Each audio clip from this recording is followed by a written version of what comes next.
जी नाज़रीन, असीं वक्त मौजूद आहियूं आदलपुर जो धामाजीअ में, जिते सगा तरफ़ां हिकु मेडिकल कैंप लॻाई हुई आहे। मेडिकल कैंप में आदलपुर समेत मुख़्तलिफ़ इलाइक़नि खां जेके मरीज़ इलाज करण लाइ पहुता आहिनि, जो मौजूद मरीज़ आहिनि, त उन साथी समाजी अॻुवाणनि डॉक्टरनि सां ॻाल्हि ॿोल कयो त हिन कैंप जे हवाले सां छा चवणु आहे। डी तरफ़ां जेकी आहे जो ॻोठ धामाजी में मरहूम परवेज़ अहमद मार यादि में जेका ही कैंप मेडिकल कैंप लॻाई हुई आहे, त हिन में कैंप लॻाइण जो असांजो मक़सदु इहो हो त हिन ॻोठ खे जेके बि नज़दीक पसगिरदाई में तमामु घणो वॾो हिकिड़ो इलाइक़ो लॻे थो पियो, त हिन दौर में तव्हां पाण ॾिसो था त जेको हिकिड़ो ग़रीब माण्हू आहे, मज़दूर माण्हू आहे, जंहिंजी 1000 रुपया मज़दूरी कमाए थो, त उहे दवायूं केॾियूं महांगियूं थी वञूं, अफोर्ड नथो करे सघे। ऐं डॉक्टरनि जी फीस तव्हां पाण ॾिसो था त असांजो सगा घोटकी ऐं घोटकी वेलफेयर सोसाइटी जो इहो ई मिशन जो आहे त जेके बि मुस्तहिक माण्हू आहिनि उन्हनि जे इलाइक़नि में वञी करे इहे कैंप्स लॻायूं, जीअं उन्हनि मां ही माण्हू वधीक फ़ाइदो हासिलु करे सघे। Star social marketing TB project जे तरफ़ां असां कमु कयूं पिया पहिरें ज़िले घोटकी में।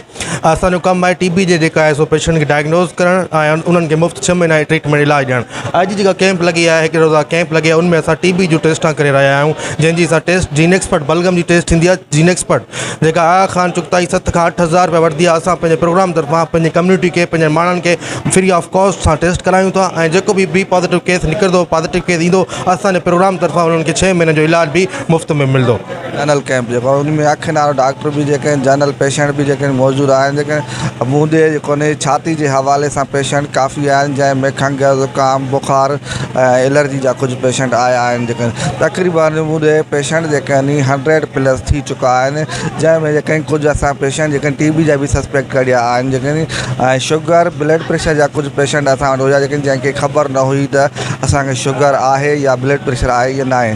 टेस्ट जॾहिं थी त जेको हुनजो ब्लड प्रेशर भी वधियल हुयो, शुगर भी वधियल। अहिड़े क़िस्म जा पेशेंट जेके 100 में जेके 10 पेशेंट निकिता तक़रीबन, जेके शुगर जा 10 पेशेंट, ब्लड प्रेशर जा जेके टीबी जा भी सस्पेक्टेड असां पेशेंट कुझु कढिया आहिनि। जेके ऐं अॼु जेको हिते कैंप लॻाई वई आहे, उन में मुख़्तलिफ़ बीमारियुनि जा जेके माहिर आहिनि उहे डॉक्टर हिते शिरकत करनि था, जंहिंमें अखियुनि जी बीमारी आहे, चमड़े जी आहे, उन खां बाद में जेको हूंदी आहे तव्हांजी अखि कन नक जी बीमारी। ऐं इन कैंप जे लॻाइण सां जेके तुंहिंजा पसगिरदाई आहे उनखे इलाही फ़ाइदो थींदो, छो जे करे त जेको असांजी वेसिनिटी में नज़दीक का बि अहिड़ी हॉस्पिटल जी सहूलियत न आहे। ऐं हिन वक़्तु जेके असांजे एरियाज़ में बीमारियूं आहिनि, ख़ासि करे मलेरिया, उन जा बि हिते इंतज़ाम आहिनि, लेबॉर्ट्री वग़ैरह ऐं टेस्टिंग जो इंतज़ाम आहे। लेबॉर्ट्री टेम्पररी मोबाइल लेबॉर्ट्री हिते उनजो क़यामु कयो वियो आहे। उन जे करे हितां जी जेकी कम्यूनिटी आहे, हितां जा जेके लोकल माण्हू आहिनि, इन्हनि खे इलाही फ़ाइदो पवंदो।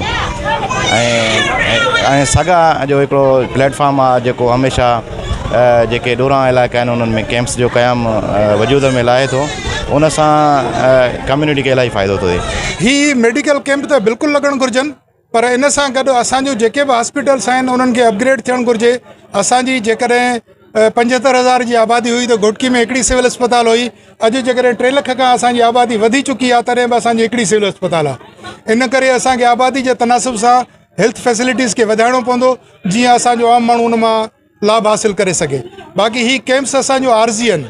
ही सिंध ग्रेजुएट्स एसोसिएशन वारा पंहिंजे तौर ते महिनत कनि था, पंहिंजे माण्हुनि जे लाइ कोशिशि कनि था, ऐं उन मंझां तमामु घणा माण्हू लाभ बि हासिलु कनि था। हिन खां अॻु में बि medical camps Sindh graduates association लॻाई हुई, ऐं ख़ासि करे जेका आई जी कैंप लॻी हुई, उन में अखियुनि जे मरीज़नि जो तक़रीबन मतिलबु 1000 खां मथे माण्हुनि जा ऑपरेशन थिया, ऐं उन्हनि जी चकास थी, ऐं उन्हनि खे तमामु घणो फ़ाइदो पियो। ही कैंप्स त ज़रूरु फ़ाइदो ॾींदियूं, पर इहो सरकार खे घुरिजे त इन्हनि कैंप्स जे बजाए परमनेंट उते हेल्थ जा इदारा क़ाइमु करे। असां हिन इलाइक़े में जंहिं इलाइक़े में रहूं था, उन इलाइक़े में असां ॾिसूं था त जेका गुरबत जी जेका लकीर आहे उहा तमामु हेठां सतह ते आहे। ऐं माण्हू जेके आहिनि जॾहिं पंहिंजे 3 वक़्तनि जी मानी बि नथा खाई सघनि, त उहे इलाज जूं या हेल्थ जूं जेके फैसिलिटीज़ आहिनि किथां अफोर्ड करे सघंदा।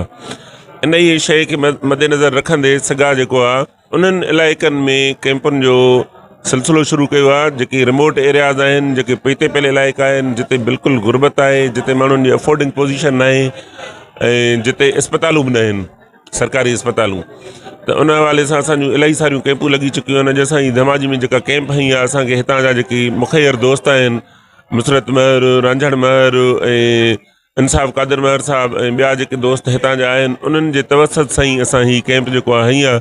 ऐं मां सम्झां थो त हिन कैंप जे हणण सां असांजूं जेके ही मुख़्तलिफ़ जेके सराउंडिंग्स आहिनि, जेके भरपासे जी ग़रीब आबादी आहे, उन्हनि खे तमामु वॾो फ़ाइदो थींदो। छाकाणि त हीअ हिते असांजा माहिर डॉक्टर बि मौजूदु आहिनि। उन सां गॾोगॾु असां वटि वॾी क्वांटिटी आहे दवाउनि जी, जेके एंटीबायोटिक दवाऊं आहिनि, जेकी मार्केट में जेको आहे जंहिंजो एतिरो माना रेट आहे जेको असांजो ग़रीब पेशेंट जेको आहे अफोर्ड नथो करे सघे। ऐं मां सम्झां थो त हीउ जेको सिलसिलो आहे असांजो, जॾहिं खां वठी सॻा घोटकी में क़याम में अमल में आई आहे, उन वक़्त खां वठी हीउ सिलसिलो जारी आहे।